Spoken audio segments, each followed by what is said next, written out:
One mistake could make it their last.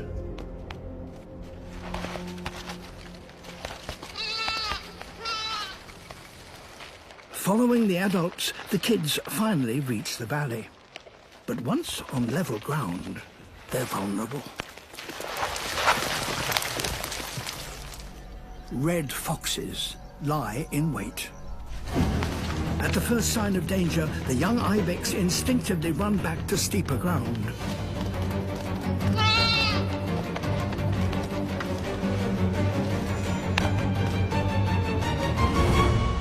But heading for this particular rocky outcrop could be a mistake. It's a 30-foot drop. The fox has them trapped, or so it seems.